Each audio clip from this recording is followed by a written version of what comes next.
الله أكبر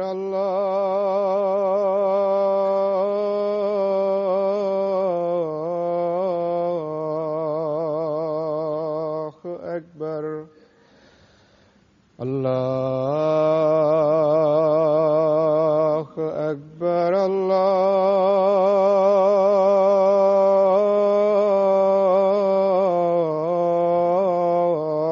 الله أكبر أشهد أن لا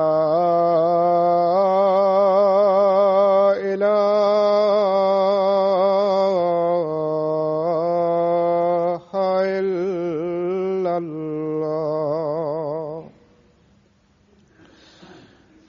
أشهد أن لا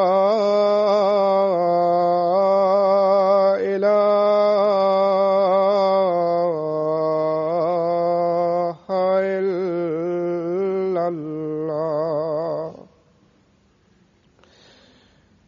أشهد أن محمدا رسول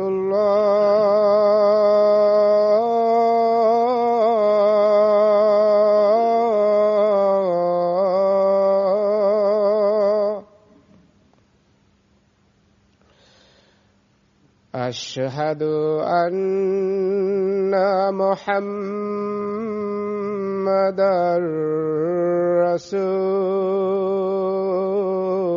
رسول الله حي على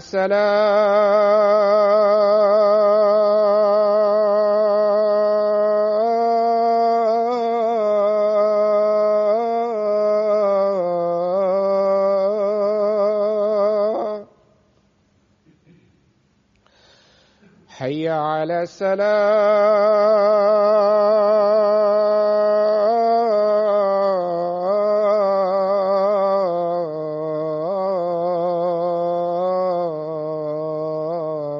السلام حي على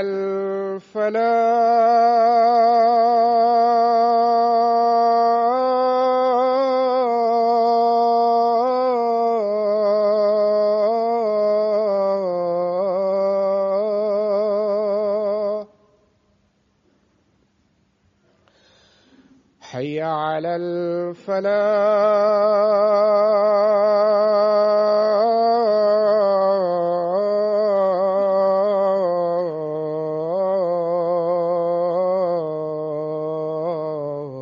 الفلاح الله أكبر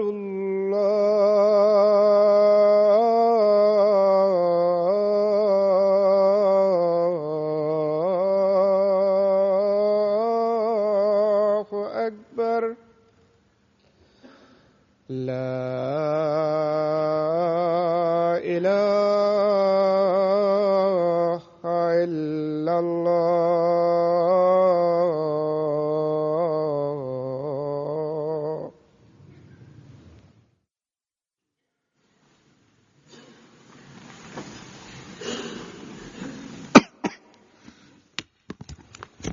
السلام عليكم ورحمة الله.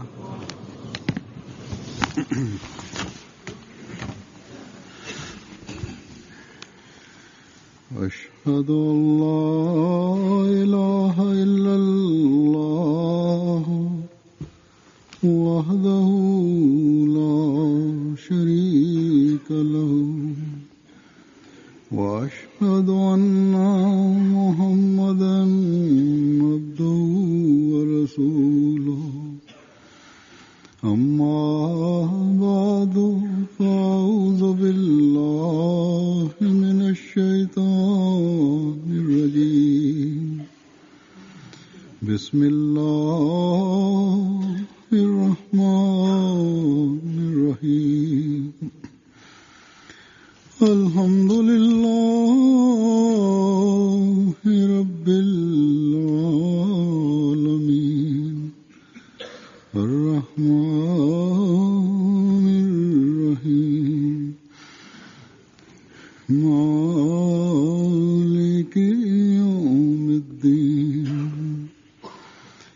إياك نعبد وإياك نستعين اهدنا الصراط المستقيم صراط الذين أنعمت عليهم غير المغضوب عليهم ولا الضالين.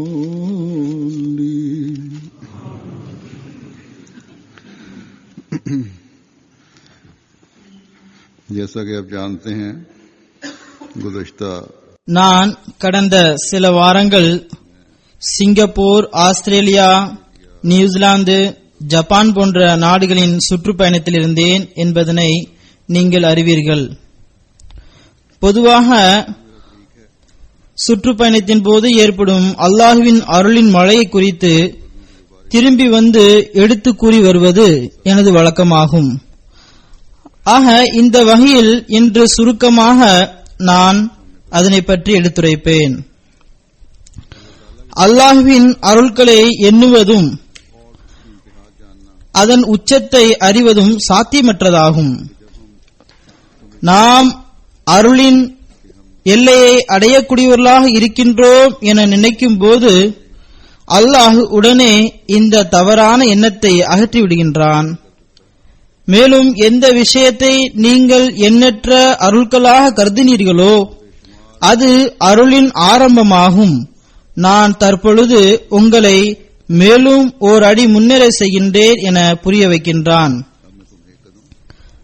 ஆக அல்லாஹுவின் அருள்களை எண்ணுவது, அதனுடைய உச்சத்தை அறிவது மனித சக்திக்கு அப்பாற்பட்டதாகும். குறிப்பாக அல்லாஹுவின் வாக்குறுதியின் தொடர் ஒவ்வொரு திருப்பத்திலும் நமக்கு மேலும் ஒரு நற்செய்தியை வழங்கக்கூடியதாக இருக்கும்போது அதை எண்ணுவது என்பது சாத்தியமற்றதாகும். இதனை குறித்து அல்லாஹ் ஹஸ்ரத் வாக்களிக்கப்பட்ட மஸீஹ் அலைஹிஸ்ஸலாத்து வஸ்ஸலாம் அவர்களுக்கு வாக்குறுதி அளித்துள்ளான். இதனை பற்றி நபிகள் நாயகம் ஸல்லல்லாஹு அலைஹி வஸல்லம் அவர்களும் முன்னறிவிப்பு செய்திருக்கின்றார்கள். அருள்களின் உச்சத்தை பற்றி பேசுவது என்பது வெகு தொலைவில் உள்ள விஷயமாகும். எந்த அருளை எடுத்து பேச்சினை ஆரம்பிக்க என்பது எனக்கு புரியவில்லை. எவ்வாறாயினும் நான் பயணத்தில் கடந்த 7 வாரங்களுக்கு இடையில் ஏற்பட்ட அல்லாஹுவின் அருளினை சுருக்கமாக எடுத்து கூறுவேன்.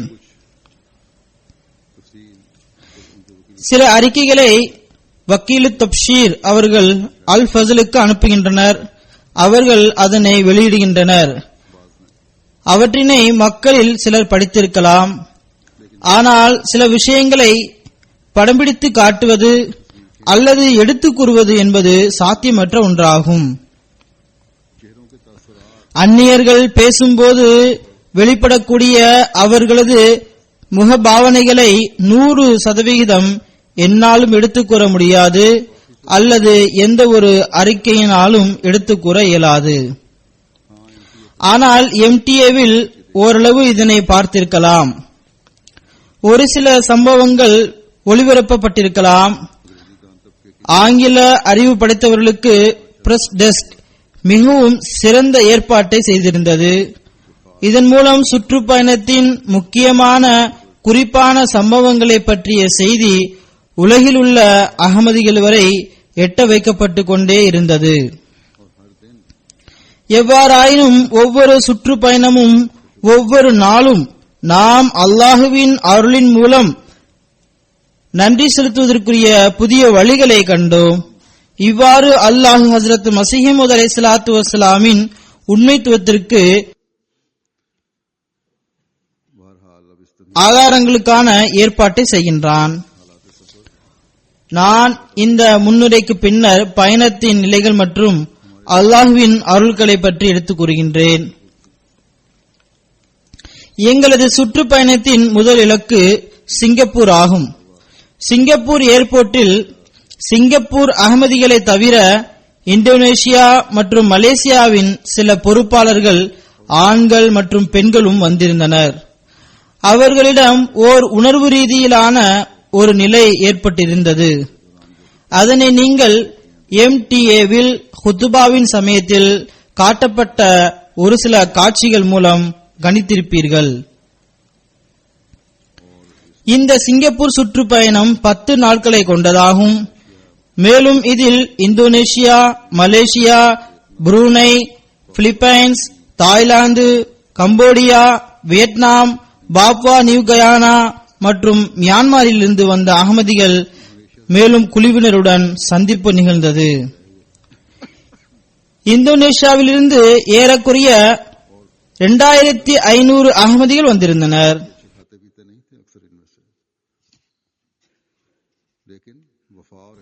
இந்த அனைத்து அகமதிகளில் பெரும்பாலர் வசதி படைத்தவர்கள் அல்லர்.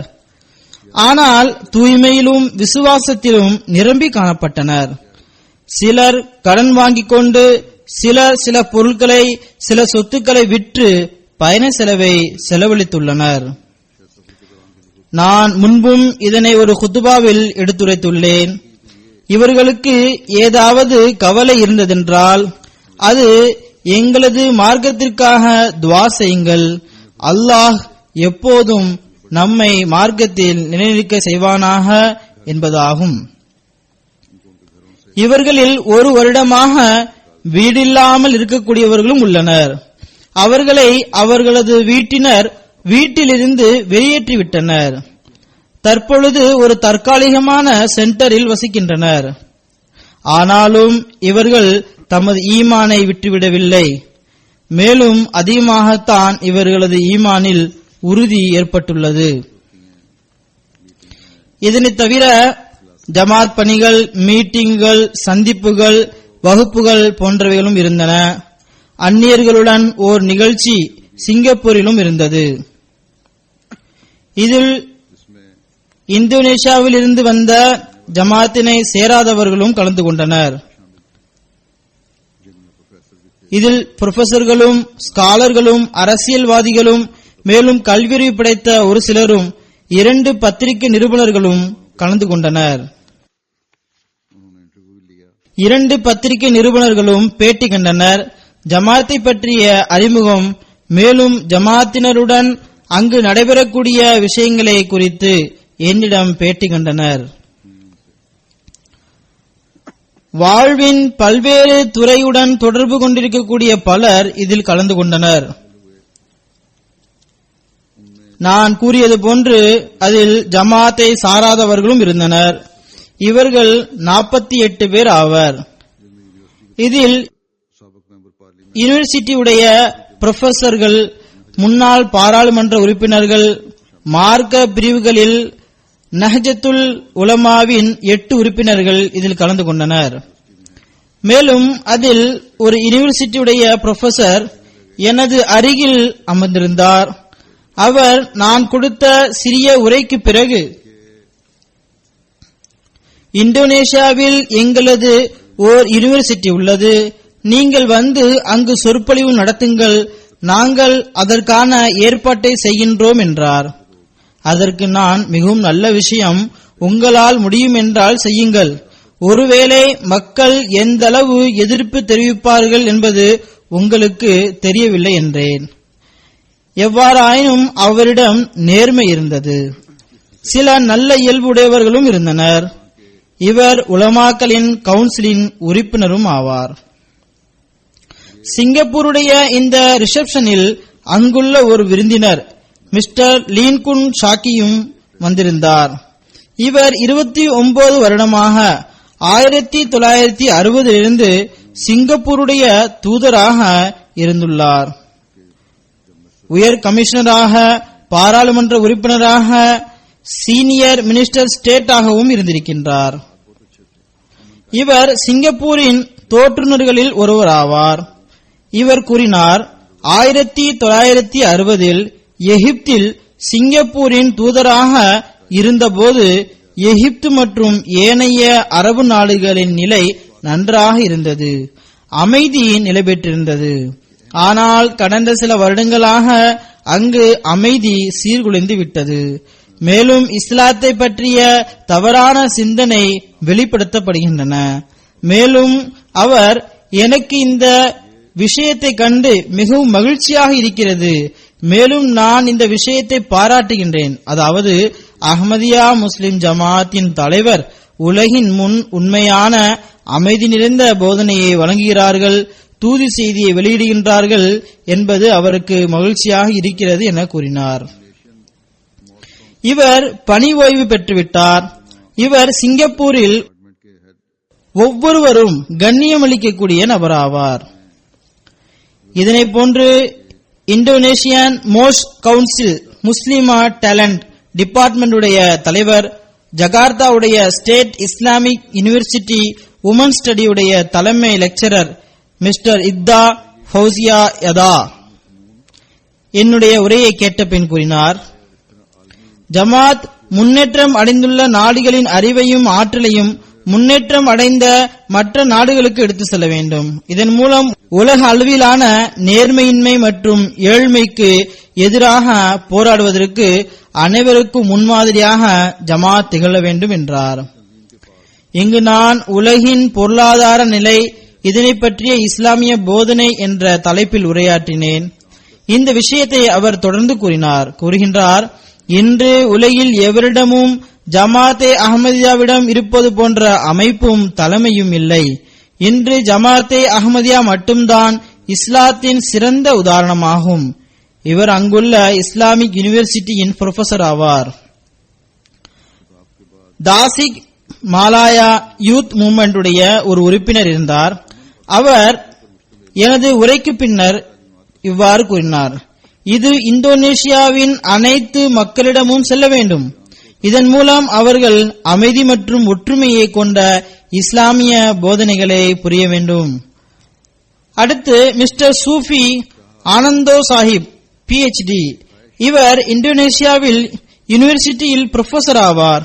இவர் கூறினார், எனது விருப்பம் என்னவென்றால் இந்தோனேஷியாவில் அகமதிகளுக்கு எதிராக உள்ள மக்கள் ஹலிஃபத்துல் மசீஹை சந்திக்க வேண்டும், அவர்களது கருத்துக்களை கேட்க வேண்டும், அதன் மூலம் இவர்களது உள்ளம் திறக்க வேண்டும்.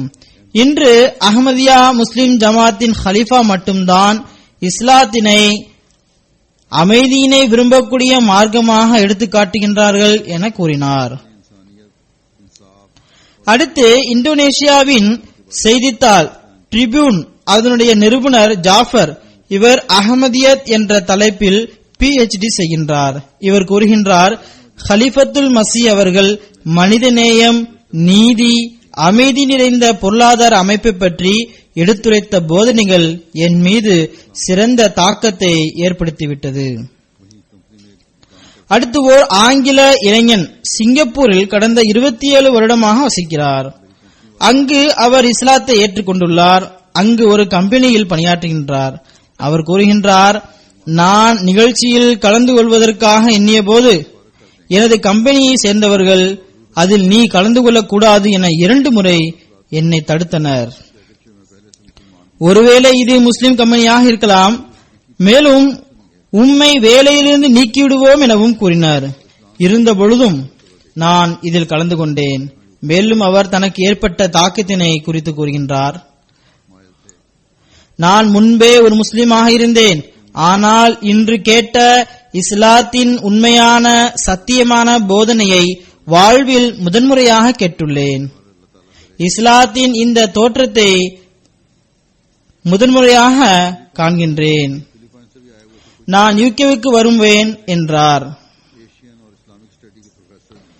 இஸ்லாம் மற்றும் அஹ்மதியத்தை பற்றி மேலும் பல விஷயங்களை கேட்டறிவேன். இதன் மூலம் எனக்கு உண்மையான இஸ்லாத்தை தெரிந்து கொள்ள வேண்டும். நான் ஜமாத்தில் இணையவும் விரும்புகின்றேன் என்றார். எவ்வாறாயினும் அல்லாஹு தாலா இவரது உள்ளத்தினை திறப்பானாக. பிலிப்பைன்ஸில் இருந்தும் ஒரு சிலர் வந்திருந்தனர். அதனுடைய யூனிவர்சிட்டியின் ஏசியன் மற்றும் இஸ்லாமிக் ஸ்டடியின் புரொஃபசர் இதனை கூறினார். அதாவது முதலில் அவர் தம்மை அழைத்தமைக்கு நன்றி தெரிவித்தார். அங்கு அவர் வருவதற்கு வாய்ப்பளிக்கப்பட்டது, சந்திப்பு நிகழ்ந்தது. மேலும் அவர் என்னுடன் அமர்ந்து பல விஷயங்களை பேசினார். அதன் மூலம் இதனை அவர் கணித்துள்ளார். அதாவது அஹ்மதியா முஸ்லிம் ஜமாத் மட்டும்தான் முஸ்லிம்களை ஒன்று சேர்க்க முடியும். அதற்கு நான் கூறிய வழிமுறைகள் மூலம்தான் நடைபெறும் என்றும் கூறினார். அதாவது அல்லாஹு தாலா மற்றும் திருக்குரானின் உண்மையான போதனையின் பக்கம் மக்கள் திரும்ப வேண்டும் என கூறினார். இதனை போன்று பிலிப்பைன்ஸின் செக்ரட்டரி எஜுகேஷனாக இருந்த ஒருவர் கூறுகின்றார். இவர் முஸ்லிம் ஆவார். நான் அஹ்மதியா முஸ்லிம் ஜமாத்தினை பற்றி இது வெற்றி பெறக்கூடியது என சாட்சி கூறுகின்றேன் என்றார்.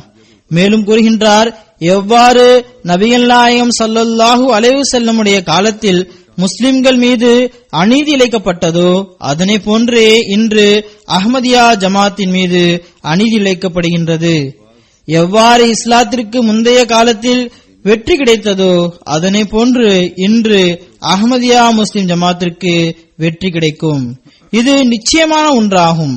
இதனை கண்களால் பார்க்கவும் செய்கின்றேன். மேலும் அஹ்மதியத்திற்கு மாபெரும் வெற்றி கிடைக்கும் போது நாமும் அதில் இணைவோம் என கூறினார்.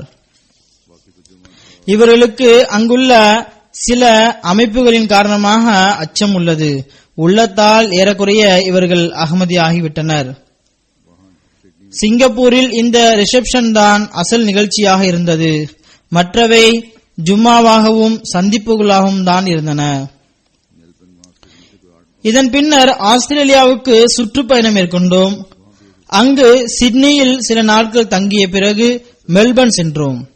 மெல்பர்ன் சிட்னியிலிருந்து ஏறக்குறைய 800-900 மைல் தூரம் ஆகும். அங்கும் ஒரு ரிசப்ஷன் இருந்தது. இது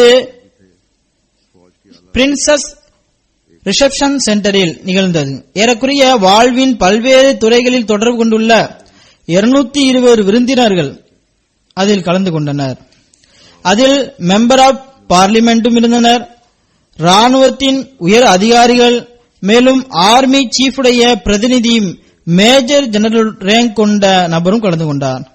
பல்வேறு நாடுகளுடைய கவுன்சிலர்கள், பெடரல் போலீசுடைய ஆபீசர்கள், ஏனைய உள்ளூர் கவுன்சிலர்கள், புரொஃபசர்கள் மற்றும் பல மக்கள் அங்கு வந்திருந்தனர்.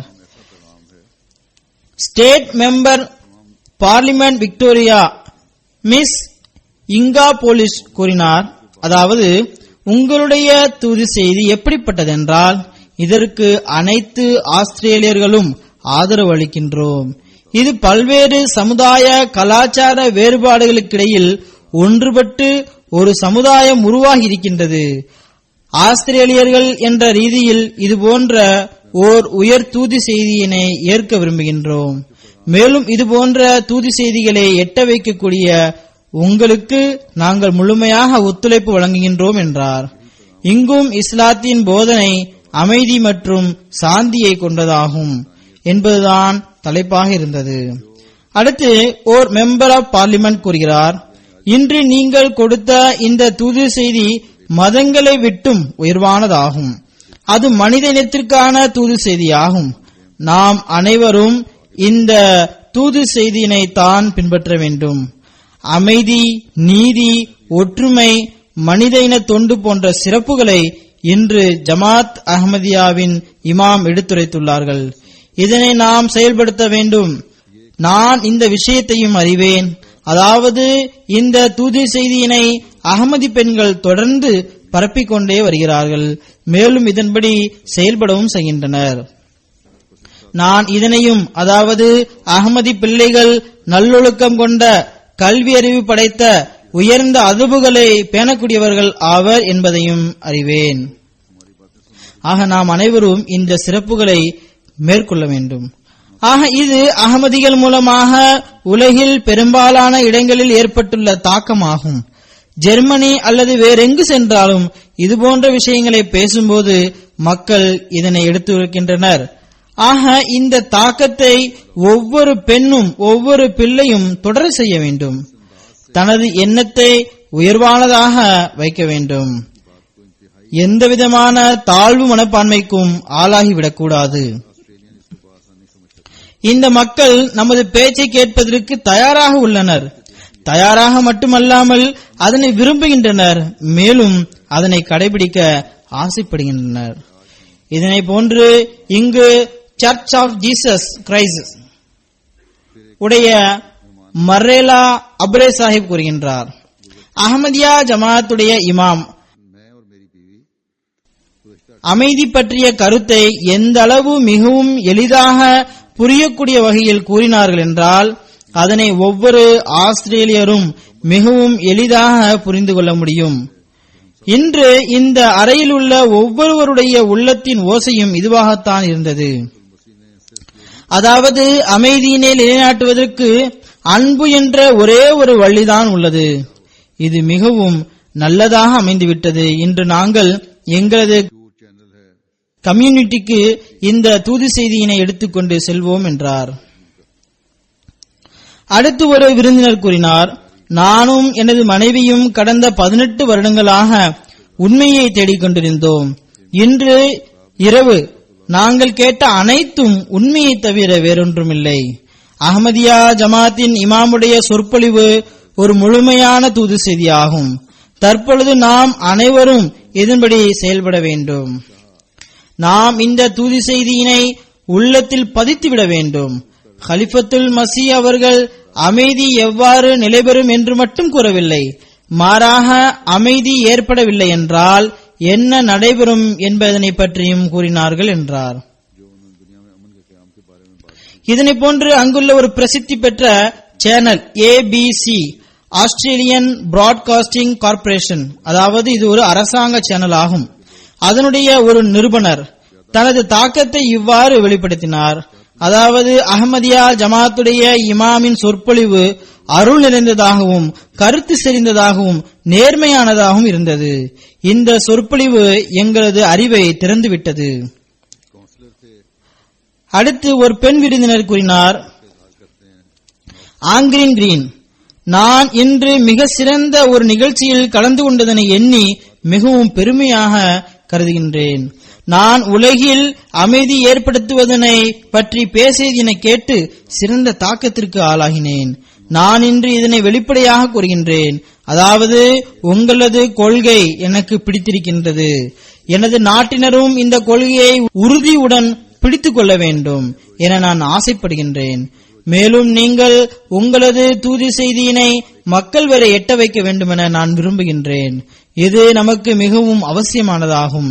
இந்த விஷயங்களை கூறிக்கொண்டிருக்கும் போது அவரது கண்களிலிருந்து கண்ணீர் வடிந்து கொண்டிருந்தது. ஒரு கவுன்சிலர் வந்திருந்தார். அவர் தனக்கு ஏற்பட்ட தாக்கத்தை குறித்து கூறுகின்றார். இவர் நாக்ஸ் சிட்டியை சேர்ந்தவர் ஆவார். இமாம் ஜமாத்துடைய பேச்சிலிருந்து இது தெரிய வருகிறது, நீங்கள் உண்மையில் உங்களது மார்க்கமாக இருக்கக்கூடியதனை பரப்புகின்றீர்கள், அதாவது அமைதி மற்றும் சாந்திக்கான மதத்தை பரப்புகின்றீர்கள். இமாம் அஹமதியா ஜமாத் மிகவும் சரியாக கூறினார், அதாவது அமைதி மூலம் பிரச்சனைகளுக்கு தீர்வு காண்பதே உண்மையில் அமைதியினை நிலைநாட்டுவதாகும். இந்த நாடு ஆஸ்திரேலியா 200 வருட பழைய வரலாற்றை கொண்டதாகும். அதாவது அப்ரோஜினல் தான் இந்த நாட்டின் அசல் குடிமக்கள் ஆவர். அவர்களை தவிர மற்றவர்கள் 200 வருடங்களுக்கு முன்புதான் இங்கு வந்தனர். இன்று ஒரு மார்க்க தலைவர் இந்த அளவு அழகிய மிகவும் அற்புதமான தூது செய்தியினை எடுத்துரைத்ததை பார்க்கும்போது ஆஸ்திரேலியாவில் ஒரு புதிய காற்று வீசியது போன்று இருந்தது என்று அவர் கூறுகின்றார். நான் இதே விஷயத்தை எனது மனைவியிடமும் கூறினேன். அதாவது அஹமதியா ஜமாத்தின் உறுப்பினர்களின் களப்பற்ற அன்பு அவர்களது முகம் மற்றும் உணர்வுகளிலிருந்து வெளிப்படுகின்றது. இந்த அஹமதியா கம்யூனிட்டி இன்னும் அதிகமாக வெளியில் வர வேண்டும். மேலும் பலருக்கும் தனது அமைதி மற்றும் அன்பிற்கான தூது செய்தியினை பரப்ப வேண்டும். ஆக தற்பொழுது ஆஸ்திரேலியாவின் அகமதிகளின் பணி இதனை கையில் எடுத்துக்கொண்டு முன்னேற வேண்டும். அங்கு ஒரு பாகிஸ்தானின் முஸ்லிமும் வந்திருந்தார். அவர் கூறுகின்றார், நான் இதனையும் கூற விரும்புகின்றேன், இந்த நிகழ்ச்சியில் இருந்த கண்ணியம் இதற்கு முன்பு வேறெந்த நிகழ்ச்சியிலும் நான் கண்டதில்லை என அவர் கூறினார். சொமாலியாவுடைய கவுன்சில் ஜெனரலும் அங்கு வந்திருந்தார். அவர் கூறுகின்றார், நான் உங்களது ஒவ்வொரு வார்த்தையையும் மிகவும் கவனமாக கேட்டேன். அது என் மீது சிறந்த தாக்கத்தை ஏற்படுத்தியது.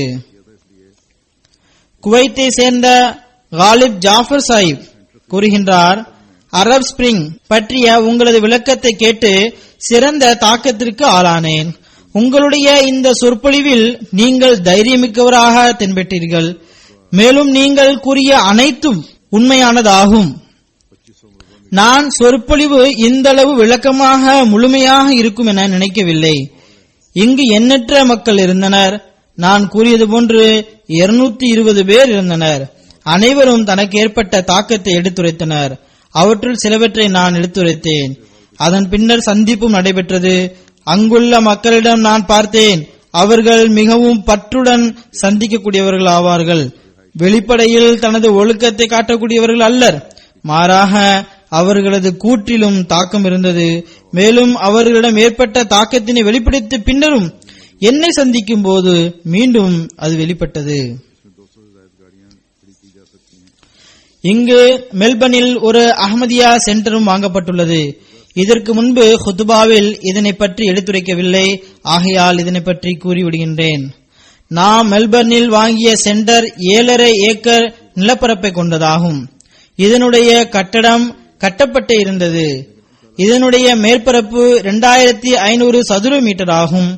மேலே மெயின் ஹாலும் உள்ளது. அதில் கணிப்பின் அடிப்படையில் 3000 பேர் வரை தொழ முடியும்.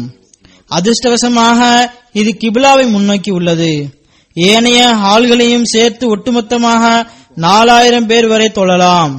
மிஷன் ஹவுஸ், கெஸ்ட் ஹவுஸ், 2 தங்குமிடம், நூலகம், ரீடிங் ரூம், சமையலறை, ஸ்டோர், இதனை தவிர ஒரு சிறிய ஹாலும் உள்ளது.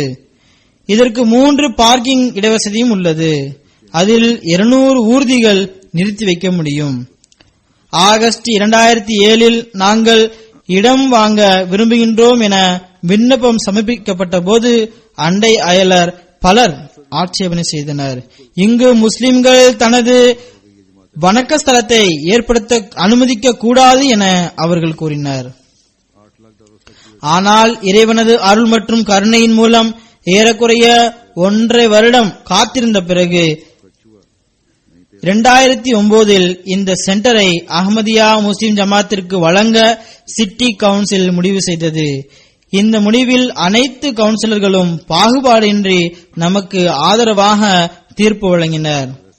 இது முதலில் ஒரு கிளப்பாக இருந்தது, பார்க்காக இருந்தது. பிறகு அதனுடைய ஸ்டேட்டஸ் மாற்றப்பட்டு கம்யூனிட்டி சென்டர், மிஷன் ஹவுஸ் ஆக இது பதிவு செய்யப்பட்டுள்ளது. அதன் பின்னர் நான் கூறியது போன்று பலருடைய கருத்தையும் உங்களிடம் கூறினேன். பலருடைய கருத்தும் அஹ்மதியா ஜமாத் தொடர்பாக முற்றிலும் மாறிவிட்டது. இந்த சென்டர் வாங்குவதற்கு $8 லட்சம் செலவானது. பிறகு இது பழுது பார்க்கப்பட்டது, சீரமைக்கப்பட்டது. ஏறக்குறைய 3 மில்லியன், அதாவது $13 லட்சம் செலவானது. இதனை தவிர நமது வழக்கத்திற்கேற்ப வக்காரே அமல் செய்யப்பட்டு $5 லட்சம் மிச்சப்படுத்தப்பட்டுள்ளது. தோராயமாக இதனுடைய இன்றைய மார்க்கெட் ரேட்டை பார்த்தால் குறைந்தபட்சம் இது $5 மில்லியன் ஆகும். இது அல்லாஹ்வின் கருணையாகும். அவன் மிகவும் மலிவாக ஜமாத்திற்கு பொருட்களை வழங்கிவிடுகின்றான். பிறகு சிட்னிக்கு திரும்பி வந்தோம். இங்கு ஹிலாஃபத் ஜூப்லி ஹால் கட்டப்பட்டிருந்தது. அது திறக்கப்பட்டது. இதில் 1400 பேர் வரை தொழலாம். 2 மாடி அலுவலகங்கள் கட்டப்பட்டுள்ளன. மீட்டிங் ரூம், லெஜினா மற்றும் ஏனைய கிளை அமைப்புகளுக்கான அலுவலகங்கள், பெரிய மெயின் சமையலறை போன்றவை உள்ளன. இதில் லங்கர்கானா செயல்படுகின்றது. ஹாலில் இன்டோர் கேம் போன்றவைகளை விளையாடலாம். மேலும் இங்கு ஆஸ்திரேலிய பிரதமருடைய பிரதிநிதியாக அங்குள்ள ஒரு மெம்பர் ஆஃப் பார்லிமெண்ட் திறப்பு விழாவிற்கு போது வந்திருந்தார். கன்சேடா பெராவன் தி வெல்ஸ் அவருடைய பெயராகும். பெடரல் மெம்பர் ஆஃப் பார்லிமெண்டும் வந்திருந்தார். மினிஸ்டர் ஆஃப் சிட்டிசன்ஷிப் அவரும் வந்திருந்தார். எதிர்க்கட்சி தலைவரும் வந்திருந்தார். இதனை தவிர மெம்பர் ஆஃப் பார்லிமெண்ட் பலரும் வந்திருந்தனர். Parliamentary secretary, law and justice, area commander, police officers, councillors, மேலும் பல்வேறு துறைகளை சேர்ந்த பலரும் அதில் கலந்து கொண்டனர். அல்லாஹ்வின் அருளினால் இங்கு ஹிலாஃபத் ஜூபிலியுடைய ஹால் திறக்கப்பட வேண்டியிருந்தது. ஆகையால் இங்கு இஸ்லாமிய போதனைகள், ஜமாத் அஹ்மதியா என்றால் என்ன, அஹ்மதியா ஹிலாஃபத்தின் பணிகள் என்ன, இதனை பற்றி நான் எடுத்துரைத்தேன். அல்லாஹ்வின் அருளினால் இங்கும் சிறந்த தாக்கம் மக்களிடம் ஏற்பட்டது.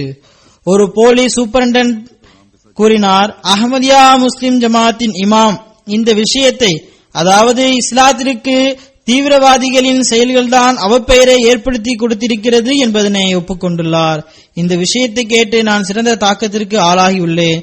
இந்த கருத்திற்கு அவர்கள் அமைதியுடன் இணைத்து எவ்வாறு பதிலளித்தார்கள் என்றால் அது மிகவும் சிறந்ததாக இருந்தது என்கிறார். அடுத்து இன்னொரு விருந்தினர் இந்திரா தேவி கூறினார், இந்த சொற்பொழிவு மிகவும் சிறந்ததாகவும் உயர்ந்த கருத்துக்களை கொண்டதாகவும் இருந்தது. நான் இஸ்லாத்தினை பற்றி அறிய சில நூல்களை பெற விரும்புகின்றேன். அதன் மூலம் நான் இஸ்லாத்தை சிறந்த முறையில் அறிய வேண்டும். எனக்கு இஸ்லாத்தை குறித்து சில சந்தேகங்கள் உள்ளன. பொதுவாக இந்த அழைப்பு எனக்கு கண்ணியத்திற்குரியதாக அமைந்திருக்கிறது என்றார். அவர்கள் சந்தேகத்தில் ஏன் உள்ளனர்? முஸ்லிம்களில் பல பிரிவுகள் இந்த விஷயங்களுக்கு எதிராக இருக்கின்றது என்பதனால் ஆகும். எவ்வாறாயினும் அங்குள்ள மக்கள் இவர்களை தொடர்பு கொள்ள வேண்டும், இவர்களுக்கு நூல்களை கொடுக்க வேண்டும். இங்கும் பலர் தனக்கு ஏற்பட்ட சிறந்த தாக்கத்தை எடுத்துரைத்தனர். இதன் பின்னர் ஆஸ்திரேலியாவின் பெரிஸ்பனில் பள்ளிவாசல் திறப்பு விழா நடைபெற்றது. அதனை குத்துபாவில் கேட்டிருப்பீர்கள். இங்கும் திறப்பு விழாவிற்கு பின்னர் ஒரு ரிசப்ஷனும் இருந்தது. இதில் வாழ்வில் தொடர்பு கொண்டுள்ள பல துறைகளை சேர்ந்தவர்களும் வந்திருந்தனர். மெம்பர் ஆஃப் பார்லிமெண்டும் வந்திருந்தனர். Police officer, doctor, professor, teacher, engineers, மேலும் பல்வேறு அமைப்புகளை சார்ந்தவர்கள், சர்ச்சை சேர்ந்த மக்கள், பாதிரிமார்கள், அண்டை அயலார்கள் போன்றோர் அதில் கலந்து கொண்டனர். ஒரு அண்டை வீட்டார் மிஸ்டர் கிளஸ்கிரம், இவர் யூதர் ஆவார். அவர் பள்ளிவாசல் கட்டுவதற்கு கடும் எதிர்ப்பு தெரிவித்தார். ஆனால் அல்லாஹ்வின் அருளினால் அஹ்மதியா ஜமாத்தின் செயல்பாடுகளை கண்ட பின்னர் அவரது செயல்பாடு மாறிவிட்டது. அடுத்து ஒரு அண்டை வீட்டார் மிஸ்டர் நாஃபு கிராம், இவர் கடுமையான எதிரியாக இருந்தார். ஆனால் இவரது தப்பெண்ணம் களையப்பட்ட போது பிறகு நண்பராகிவிட்டார். ஜமாத்திற்கு ஆதரவாக குரல் கொடுக்க ஆரம்பித்து விட்டார். இதனை போன்று பல நண்பர்கள் உள்ளனர். பிறகு சிட்டி கவுன்சிலுடைய டெபுட்டி மேயர், இவர் அதே பகுதியை சேர்ந்தவர் ஆவார். அவர் கூறுகின்றார், அஹ்மதியா கம்யூனிட்டி மனித சேவையில் மிகவும் முன்னேறி உள்ளது. அஹ்மதியா கம்யூனிட்டியுடைய உயர்ந்த தொண்டுகள் ஏனைய கம்யூனிட்டிகளை விட இதனை உயர்த்தி காட்டுகின்றது. இது ஒவ்வொரு வருடமும் ஆஸ்திரேலியாவின் கிளீன் அப்பின் போது சுத்தம் செய்வது, ரெட் கிராஸிற்காக ஃபண்ட் வசூல் செய்வது, இரத்த தானம் செய்வது போன்ற ஏனைய தொண்டுகளை செய்கின்றது. இதனை போன்று குயின்ஸ்லாண்டின் இந்த வருடத்தின் ஆரம்பத்தில் வந்த புயல் காற்றின் போது அஹ்மதியா ஜமாத்தின் 50 பேர் தொடர்ந்து 2 வாரம் புயலால் பாதிக்கப்பட்ட இடங்களுக்கு சென்று தொண்டாற்றினர். அவர் கூறுகின்றார், வெளிநாடுகளிலிருந்து ஹிஜ்ரத் செய்து இங்கு வரக்கூடிய மக்கள் சமூகத்துடன் ஒன்றி வாழ்வதில்லை என கூறப்படுகின்றது. ஆனால் நாங்கள் இதனை வெளிப்படையாக கூறுகின்றோம். அதாவது அஹ்மதியா கம்யூனிட்டி குறித்து இவ்வாறு ஒருபோதும் கூற முடியாது. இவர்கள் ஆஸ்திரேலியாவுடன் அன்பு செலுத்துபவர்கள் ஆவார்கள். இந்த நாட்டிற்காக கண்ணியத்திற்குரிய பணிகளை செய்கின்றனர். இந்த அன்பும் ஒற்றுமையும் தான் இன்று உலகிற்கு தேவை. அங்கு போலீஸ் கமிஷனரும் வந்திருந்தார். அவரும் ஜமாத் பணிகளை வெகுவாக பாராட்டினார். ஜமாத் எப்போதும் எங்களுடன் சேர்ந்து பணியாற்றுகிறது, அனைவருடன் கண்ணியத்துடன் பழகுகிறது, நீங்கள் உயர் நல்லொழுக்கத்தை வெளிப்படுத்துகின்றீர்கள் என அவர் கூறினார். இவர் பேசி முடித்துவிட்டு சென்ற பின்னர் எனது அருகில் ஒரு மெம்பர் ஆஃப் பார்லிமெண்ட் உட்கார்ந்திருந்தார். அவர் என்னிடம், இந்த கமிஷனருக்கு மிகவும் உயர்ந்த கண்ணியம் அளிக்கப்படுகிறது. பொதுவாக இவர் நிகழ்ச்சிகளில் கலந்து கொள்ள மாட்டார். ஆனால் இவர் உங்களது நிகழ்ச்சிக்கு வந்தது எனக்கு மிகவும் ஆச்சரியமாய் இருக்கிறது என்றார். அடுத்து ஒரு மெம்பர் ஆஃப் பார்லிமெண்ட் எனது சொற்பொழிவை கேட்ட பின்னர் என்னிடம், நான் உணர்ச்சியினால் நிரம்பிவிட்டேன், அளவின்றி சிறந்த தாக்கத்திற்கு ஆளாகியுள்ளேன் என்றார். இங்கு ஆற்றப்பட்ட சொற்பொழிவு இந்த பள்ளிவாசல் தொடர்பாக அனைவரையும் நிம்மதியடைய செய்துவிட்டது என்றார். இமாம் ஜமாத்துடைய சொற்பொழிவின் போது குறிப்பாக நான் பார்வையாளர்களின் முகங்களை பார்த்தேன். அப்போது மக்கள் இமாம் ஜமாத்துடைய சொற்பொழிவை மிகுந்த ஆவலுடன் கேட்டு பாராட்டுவது தெரிய வந்தது என கூறினார். அங்கு பாராளுமன்ற உறுப்பினர் ஒருவர் இருந்தார். அவருடன் தப்லீக் சம்பந்தப்பட்ட பேச்சுவார்த்தை நடைபெற்றது.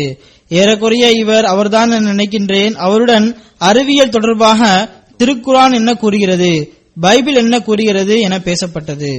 அவர் பைபிளை விட திருக்குரானின் போதனைகள் உயர்ந்ததாகவும் சிறந்ததாகவும் இருக்கின்றது என்பதனை நான் ஒப்புக்கொள்கின்றேன் என்றார். பிறகு நான் அவரிடம் திருக்குரானை ஓதுங்கள் என்றேன். மேலும் அங்குள்ள உள்ளூர் அகமதிகளிடம் சில வசனங்களின் ஆதாரம் அவருக்கு கொடுங்கள் என்றேன். மேலும் திருக்குரானின் தப்சீரின் 5 தொகுதியும் அவருக்கு கொடுக்கப்பட்டது. இவ்வாறு அல்லாஹ்வின் அருளினால் தப்லீகிற்கான வழிகளும் திறக்கின்றன. டாக்டர் ஜான் என்ற ஒரு விருந்தினர் வந்திருந்தார். அவர் கூறுகின்றார், நான் இன்று இரவு இங்கு வருவதற்கு முன்பு மிகவும் அச்சமடைந்தேன். ஏனென்றால் நான் முஸ்லீம் இல்லை. மேலும் என்னுடன் எவ்வாறு அணுகுவார்கள் என்பது எனக்கு தெரியாது. ஆனால் இன்று மிர்சா மஸ்ரூர் அகமது அவர்கள் எனது அனைத்து விதமான அச்சத்தையும் விலக்கிவிட்டார்கள். இது ஆஸ்திரேலியா சம்பந்தப்பட்ட ஒரு சிறிய குறிப்பு ஆகும். அதன் பின்னர் நாங்கள் நியூசிலாந்து சென்றோம். அங்கு முதலாக கட்டப்பட்ட பள்ளிவாசல் பைத்துல் முகீத் திறக்கப்பட்டது. ஆனால் திறப்பு விழாவிற்கு முன்பு மோரி என்ற அங்குள்ள பழங்குடி இனம் உள்ளது. அதன் சார்பாக அங்குள்ள மன்னர் வரவேற்பு நிகழ்ச்சி ஏற்பாடு செய்திருந்தார். அங்கு ஏனைய ஹெட் ஆஃப் ஸ்டேட் வரும்போது வரவேற்பதனை போன்று எங்களை வரவேற்றனர். அதனை போன்ற ஏற்பாட்டை செய்திருந்தனர். அங்கு அவர் அஹமதியா ஜமாத்தின் கொடியை தானே ஏற்றினார். அது அங்கு முதலிலேயே அவர்களது கொடியுடன் ஏற்றப்பட்டது. மன்னர் பொதுவாக இப்படிப்பட்ட நிகழ்ச்சிகளில் அங்கேயே உட்கார்ந்திருப்பார். ஆனால் மன்னர் எனது அருகில் அமர்ந்திருந்தார். பிறகு அவர்களது மரபு சார்ந்த நிகழ்ச்சி நடைபெற்றது. அதன் பின்னர் அவர்களது பெரிய ஒரு ஹாலுக்கு அழைத்து சென்றனர். அங்கு அவருடன் சில விஷயங்கள் பேசப்பட்டன. பின்னர் மோரி மொழியில் மொழியாக்கம் செய்யப்பட்ட திருக்குரான் அவருக்கு வழங்கப்பட்டது. இது மிகவும் சிறந்த ஒரு நிகழ்ச்சியாக இருந்தது. அதன் பின்னர் பள்ளிவாசல் திறப்பு விழாவிற்கு மன்னர் அவர்கள் வர வேண்டும் என அழைப்பு விடுக்கப்பட்டது. இவரது ராணி முதலில் பள்ளிவாசல் திறப்பு விழாவிற்கு வரவில்லை என கூறியிருந்தார்கள். ஆனால் பின்னர் நானும் வருவேன் என கூறினார்கள். பின்னர் அந்த நிகழ்ச்சிக்கு பல நண்பர்களுடன் அவர்கள் இருவரும் வந்திருந்தனர். திருக்குரான் மோரி மொழியில் மொழியாக்கம் செய்யப்பட்டது தொடர்பாக முதலில் நான் கூறிவிடுகின்றேன். கண்ணியத்திற்குரிய ஷக்கீல் அகமது முனீர் சாஹிப் அவர்கள்தான் இந்த மொழியாக்கத்தை செய்துள்ளார்கள். ஆரம்பத்தில் 15 பாகம் வரை செய்திருந்தார்கள். அது வெளியிடப்பட்டது. பிறகு அதனை தற்பொழுது முழுமை செய்துவிட்டார்கள். இவர் இந்த மொழியில் மேதை இல்லை என்றாலும் இயற்பியலின் புரொஃபசர் ஆவார். 4வது கலிஃபத்துல் மசீஹுடைய கூற்றிற்கேற்ப இந்த மொழியை கற்றார். பிறகு மொழியாக்கம் செய்ய ஆரம்பித்தார். இவரது வயது 81 ஆகும். 25 வருடம் இவர் இதற்காக செலவு செய்துள்ளார். மொழியையும் கற்று மொழியாக்கமும் செய்துள்ளார். இவருக்கு இதற்காக நீண்ட காலம் தேவைப்பட்டது. ஏனென்றால் மோரி மொழியில் பன்மை இலக்கணத்தை புரிவதற்கு நீண்ட காலம் ஆனது என கூறுகிறார். மேலும் எனது வயதும் ஒரு மிகப்பெரிய தடையாக இருந்தது என பின்னர் எழுதியுள்ளார். எவ்வாறாயினும் மிகவும் கஷ்டப்பட்டு தொடர்ந்து இவர் இந்த பணியை செய்துள்ளார். பல தடைகளும் வந்தன, கஷ்டங்களும் ஏற்பட்டன. மற்றவர்களை கொண்டு மொழியாக்கம் செய்யப்பட்டது. அது தரம் வாய்ந்ததாக இருக்கவில்லை. பின்னர் மீண்டும் தானே செய்ய வேண்டும் என அவருக்கு தோன்றியது. இந்த வயதில் இந்த பணியை செய்வதென்பது மிகப்பெரிய விஷயமாகும். அல்லாஹு தாலா இதற்கான நற்கூலியை அவருக்கு வழங்குவானாக. அங்குள்ள பத்திரிகைகளும் இது குறித்து எழுதியுள்ளனர், இதனை பாராட்டியுள்ளனர். என்னிடமும் இவ்வளவு சிறிய சமுதாயத்திற்காக நீங்கள் திருக்குரானை ஏன் மொழியாக்கம் செய்தீர்கள் என கேட்டனர். அதற்கு நான், ஒவ்வொரு மொழியிலும் திருக்குரானை மொழியாக்கம் செய்வது எங்களது பணியாகும். ஏனென்றால் எல்லாருக்கும் அரபி மொழி படிக்க தெரியாது. இஸ்லாத்தின் தூது செய்தியினை ஒவ்வொரு சமுதாயம் வரையும் எட்ட வைக்க வேண்டும். அல்லாஹ்வின் அருளினால் அங்கு மோரி சமுதாயத்தை சேர்ந்த ஒருவர் பையத்தும் செய்தார். மேலும் இருவர் பைய செய்ய தயாராக உள்ளனர். நான் இதனைத்தான் கூறினேன். அதாவது தற்பொழுது மோரி மொழியில் திருக்குரான் வெளிவந்துவிட்டது. இன்ஷா அல்லாஹ் மக்கள் இதன் மூலம் அஹ்மதியா ஜமாத்தில் இணைவார்கள், இஸ்லாத்தினை ஏற்றுக்கொள்வார்கள் என்றேன். அங்கு இதனை தவிர நான் கூறியது போன்று பைத்துல் முகீத் என்ற புதிதாக கட்டப்பட்ட பள்ளிவாசல் தொடர்பாக ரிசப்ஷனும் இருந்தது. நான் கூறியது போன்று மோரி மன்னர், ராணி மற்றும் அவர்களை தவிர பல முக்கியமான நபர்களும் அங்கு வந்திருந்தனர். நாட்டின் பிரிண்ட் மற்றும் எலக்ட்ரானிக் மீடியாவுடன் தொடர்பு கொண்ட மக்கள் அங்கு வந்திருந்தனர். 107 பேர் விருந்தினராக வந்திருந்தனர். மேலும் விருந்தினர்கள் தங்களுக்கு ஏற்பட்ட தாக்கத்தை பற்றி எடுத்துரைத்தனர். அங்கிலிகன் சர்ச்சுடைய ஒரு பாதிரியார் கூறினார், அனைத்து மார்க்கங்களும் ஒருவர் மற்றவரை எந்தவிதமான வேற்றுமை பாராட்டாமல் ஒன்றுபட்டு செல்ல வேண்டும். மேலும் அவர் கூறினார், இமாம் ஜமாத் அஹ்மதியா அவர்கள் கூறியது போன்று ஊடகங்களில் இஸ்லாத்தின் பெயருக்கு அவப்பெயர் ஏற்படுத்தப்படுகிறது என்பது முற்றிலும் உண்மையாகும் என்றார். நான் இங்கு பள்ளிவாசல் தொடர்பாக எவ்வாறு இஸ்லாத்திற்கு அவப்பெயர் ஏற்படுத்தப்படுகின்றது, மேலும் முஸ்லிம் அல்லாதவர்கள் மத்தியில் எவ்வாறு ஒரு தவறான கண்ணோட்டம் முஸ்லிம்கள் மீது இருக்கிறது என கூறினேன். பிரஸ் மூலம் இஸ்லாத்திற்கு அவப்பெயர் ஏற்படுத்தப்படுகிறது என இமாம் ஜமாத் அஹ்மதியா கூறுவது உண்மைதான். எப்போதாவது தீவிரவாத செயல் எங்கேயாவது நடைபெற்றால் ஊடகங்கள் எப்போதுமே பள்ளிவாசல் அல்லது முஸ்லிம்கள் தொழுகின்ற காட்சிகளை காட்டுகிறது. இதன் மூலம் முஸ்லிம் அல்லாதவர்கள் இஸ்லாம் மற்றும் தீவிரவாதத்திற்கு இடையில் தொடர்பு உள்ளது என நினைக்கின்றனர். உண்மை என்னவென்றால் இஸ்லாத்திற்கும் தீவிரவாதத்திற்கும் எவ்விதமான தொடர்பும் இல்லை. இமாம் ஜமாத் அஹ்மதியா அவர்கள் தனது உரையில் இதனை நிரூபித்து காட்டிவிட்டார்கள் என அவர் கூறினார். எவ்வாறாயினும் பிரஸ் மற்றும் மீடியாக்கள் மோரி நிகழ்ச்சியினையும் பள்ளிவாசல் திறப்பு விழாவையும் மிகவும் அதிகமாக வெளியிட்டனர். நியூசிலாந்தில் ஒரு நிகழ்ச்சி அவர்களது தலைநகரம் ஆக்லாந்தில் இருந்து 800 மைல் தொலைவில் உள்ளது. அங்கு பார்லிமெண்டில் ஒரு மெம்பர் ஆஃப் பார்லிமெண்ட், இவர் சீக்கியர் ஆவார், இவர் இந்தியாவை சேர்ந்தவர் ஆவார், கமல்ஜீத் சிங் இவரது பெயராகும். அவர்தான் இதனை ஏற்பாடு செய்திருந்தார். பாராளுமன்ற கட்டிடத்தில் அவர்களது கிராண்ட் ஹாலில், இது அவர்களது பார்வையில் மிகவும் முக்கியமான ஹாலாகும். அங்கு இந்த நிகழ்ச்சி நடைபெற்றது. அதில் பாராளுமன்ற உறுப்பினர்கள் சிலர் கலந்து கொண்டனர். அதில் சிலர் தூதர்களும் கலந்து கொண்டனர். தூதர்களில் இஸ்ரேலை சேர்ந்தவரும் ஈரானை சேர்ந்தவரும் கலந்து கொண்டனர். இங்கிலாந்தை சேர்ந்த டெபுட்டி ஹை கமிஷனரும் இதில் கலந்து கொண்டார். போலீஸ் அதிகாரிகளும் யூனிவர்சிட்டி புரொஃபசர்களும் வந்திருந்தனர். அங்கும் அமைதியினை குறித்து இன்று உலகம் என்ன செய்ய வேண்டும் என்ற கருத்துக்கள் பேசப்பட்டன. இதன் மூலம் நல்ல தாக்கம் ஏற்பட்டது. நியூசிலாந்தின் கமர்ஷியல் அல்லாத ரேடியோ நெட்வொர்க் செக் பாயிண்ட் என்ற ஒரு நிகழ்ச்சியினை நடத்துகிறது. இது மிகவும் முக்கியமான நிகழ்ச்சியாகும். அதில் பிரைம் டைமில் நமது நிகழ்ச்சியினை குறித்து செய்தி வெளியிடப்பட்டது. பத்திரிகைகள் மூலம் எந்தளவு கவரேஜ் கிடைத்துள்ளது என்பதனை நான் இறுதியில் கூறுவேன். எவ்வாறாயினும் நியூசிலாந்தில் இந்த 2 நிகழ்ச்சிகள் அந்நியர்கள் மற்றும் பாராளுமன்ற உறுப்பினர்களுடன் இருந்தது. அதன் பின்னர் நாங்கள் ஜப்பான் சென்றோம். ஜப்பானிலும் நிக்கோயாவில் ஒரு ரிசப்ஷன் இருந்தது. அதில் 117 விருந்தினர்கள் கலந்து கொண்டனர். இதில் கம்யூனிஸ்ட் கட்சியின் தலைவர், நிகோயா காங்கிரஸ் கட்சியின் மேயர், மாநில பாராளுமன்றத்தின் உறுப்பினர்கள், ஷிந்தோ மதம் மற்றும் புத்த மதத்தின் பிரதிநிதிகள், பல்வேறு யூனிவர்சிட்டியின் 14 புரொஃபசர்கள், வக்கீல்கள், பல்வேறு துறைகளை சேர்ந்த விருந்தினர்கள் பலரும் இதில் கலந்து கொண்டனர். கம்யூனிஸ்ட் கட்சியின் தலைவர் மிஸ்டர் யோசியாக்கி, இவர் மெம்பர் ஆஃப் பார்லிமெண்டும் ஆவார். அகதி கேம்புடைய இன்சார்ஜ் ஆவார். இவர் 1000 கிலோமீட்டர் தூரம் பயணம் செய்து ரிசப்ஷனில் கலந்து கொள்வதற்காக வந்திருந்தார். அவர் கூறினார், 2011 சுனாமி மற்றும் நிலநடுக்கத்திற்கு பிறகு மனித இன தொண்டில் ஜமாத் அஹ்மதியாவின் தொண்டு மறக்க முடியாத தொண்டு ஆகும். நான் இங்கு அதற்கு நன்றி செலுத்துவதற்காகத்தான் வந்திருக்கின்றேன்.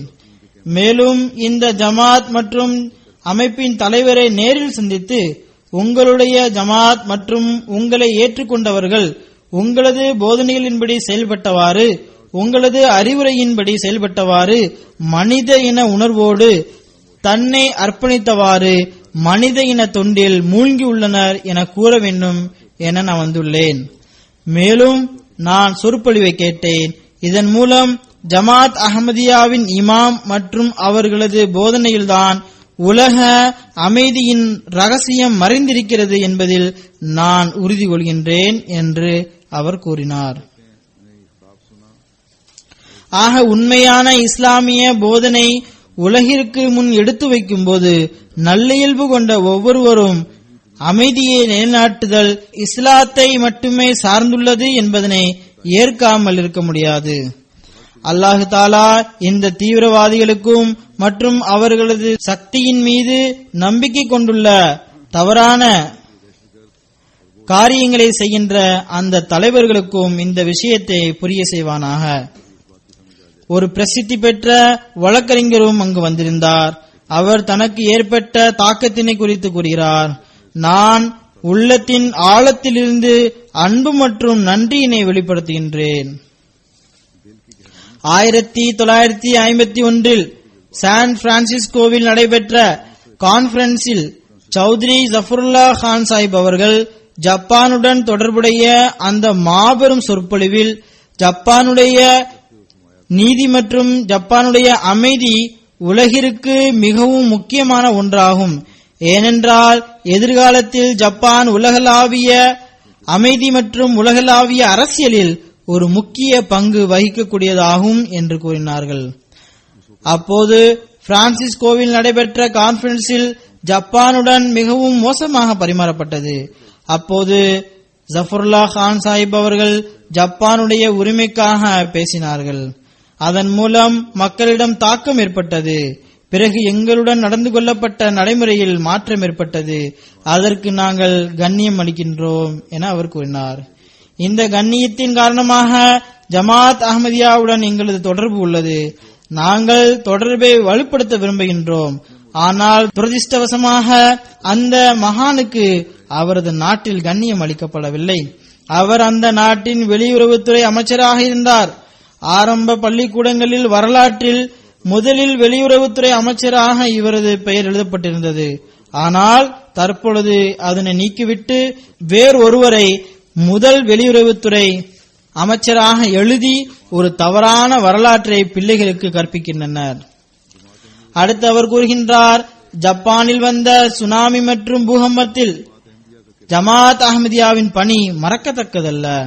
ஜமாத் அஹ்மதியாவின் உறுப்பினர்களின் செயல்பாடு மற்றும் நடத்தை, மேலும் எந்த நாட்டில் வசிக்கின்றார்களோ அந்த நாட்டின் பற்றுணர்வு இந்த ஜமாத்தை உலகில் மேலோங்கி நிற்க செய்கிறது. ஆக இந்த விஷயங்களை ஒவ்வொரு அகமதியும் எப்போதும் நினைவில் கொள்ள வேண்டும். மேலும் கூறுகின்றார், நாங்கள் இன்று இஸ்லாத்தின் அழகிய முகத்தினை பார்த்தோம். மேலும் உலகம் ஏதாவது ஒரு கையில் ஒன்று சேர முடியும் என்றால் அது ஜமாத் அஹ்மதியாவின் கையாகும். அதற்கு ஒரே ஒரு இமாம் தான் உள்ளார் என நாங்கள் உறுதி கொள்கின்றோம். இதனை போன்று பல மக்களுடைய தாக்கங்களும் இருந்தன. எவ்வாறாயினும் இவற்றை விளக்கமாக எடுத்துரைக்க முடியாது. இவற்றில் ஒரு சிலவற்றை நான் சுருக்கமாக எடுத்துரைத்துள்ளேன். மக்களின் தாக்கத்தை பற்றி முழுமையாக எடுத்துரைக்கவில்லை. விளக்கமாக வெளியிடப்படும் ஆங்கிலம் அறிந்தவர்களுக்காக அல் ஃபசல் போன்ற பத்திரிகைகளிலும் ஏனைய பத்திரிகைகளிலும் இது வெளியிடப்படும். இந்த செய்திகளை வெளியிட்ட செய்தித்தாள்களின் சர்க்குலேஷன், அதாவது சுற்றுப்பயணத்தினை பற்றி, ரிசப்ஷனை பற்றி, இன்டர்வியூ தொடர்பான செய்திகளை, இஸ்லாத்தின் ஜமாத்தின் தூதி செய்தி எட்ட வைக்கப்பட்டதனை குறித்து, நேரடியாக டிவியிலும் ரேடியோவிலும் வெளியாகிய செய்திகளை பற்றி சிறிது கூறுகின்றேன். முதலில் இந்தோனேஷியாவில் அங்குள்ள 2 பத்திரிகை நிருபனர்கள் வந்திருந்தனர். அதில் ஒன்று டெம்போ மேகசின் ஆகும். இது வாராந்திர வெளியீடு ஆகும். இது இன்டர்வியூவை வெளியிட்டது. இது மிகவும் பிரசித்தி பெற்ற பத்திரிகையாகும். இது ஒவ்வொரு வாரமும் 1,00,000 பிரதிகளை வெளியிடுகின்றது.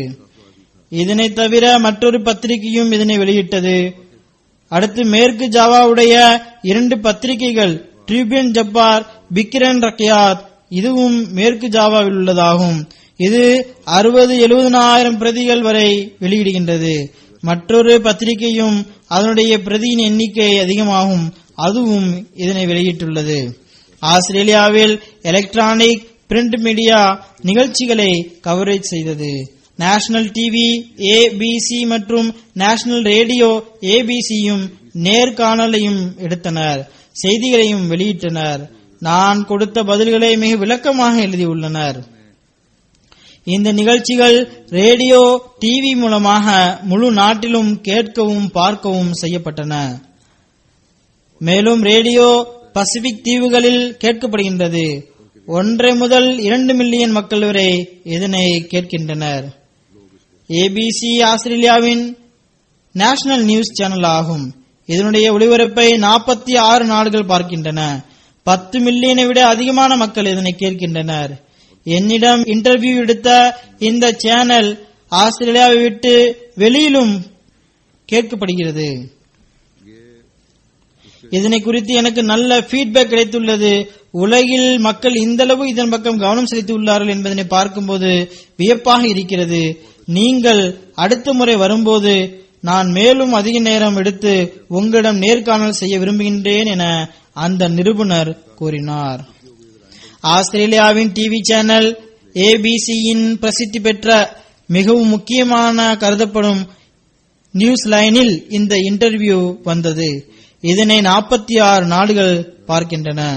இந்த நேர்காணல் காணக்கூடியவர்கள் பல்வேறு நாடுகளிலிருந்து வரக்கூடிய தலைவர்கள் மற்றும் அமைச்சர்களை நேர்காணல் செய்யக்கூடியவர்கள் ஆவார்கள்.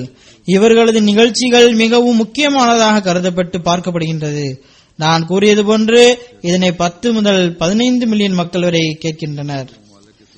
பிறகு நியூசிலாந்துடைய பத்திரிகை குறித்து மீடியாவை பார்த்தோம் என்றால் டிவி 1 மோரி டிவி டிகாரோ காண்பிக்கப்படுகிறது. இதில் மோரி மன்னர் சார்பாக கொடுக்கப்பட்ட வரவேற்பு தொடர்பான கவரேஜ் காண்பிக்கப்பட்டன. நாடு முழுவதும் இந்த நிகழ்ச்சி காண்பிக்கப்பட்டது. TV 1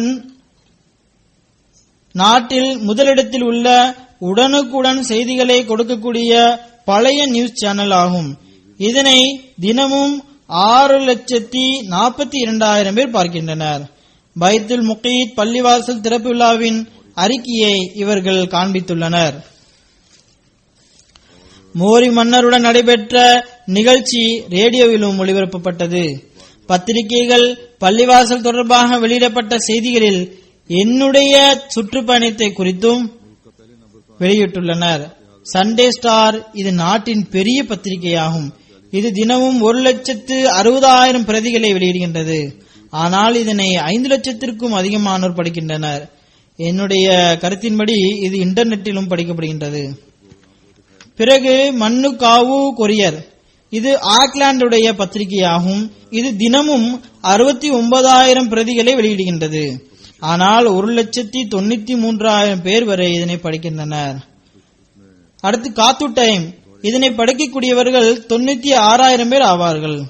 online media website hook இது நாட்டின் பிரசித்தி பெற்ற வெப்சைட் ஆகும். இதனை தினமும் 4.5 லட்சம் பேர் பார்க்கின்றனர்.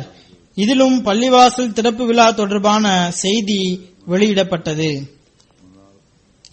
பிறகு ஜப்பானின் பிரிண்ட் மீடியாவும் உள்ளது. அசாயி என்ற ஒரு பெரிய பத்திரிகை உள்ளது.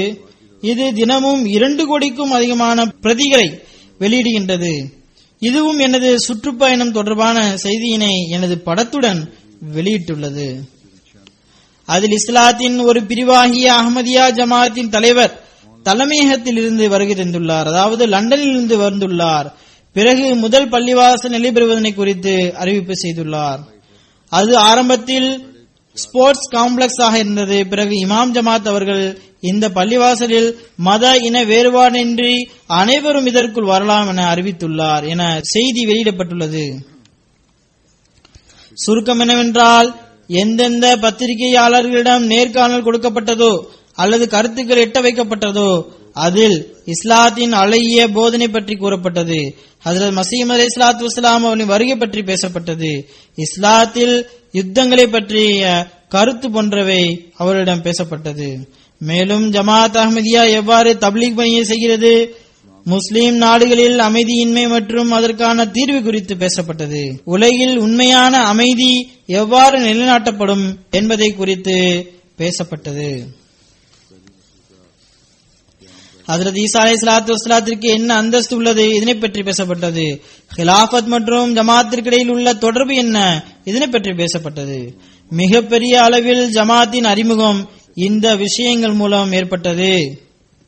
இந்த அனைத்து பத்திரிகைகள், டிவி சேனல்கள் மற்றும் ரேடியோ போன்றவை ஒன்று சேர்ந்தால் இதனை பார்க்கக்கூடிய, கேட்கக்கூடிய, படிக்கக்கூடிய மக்களின் எண்ணிக்கை அவர்களது கணிப்பின்படி 3 கோடி மக்கள் வரை இந்த தூது செய்தி எட்டியுள்ளது.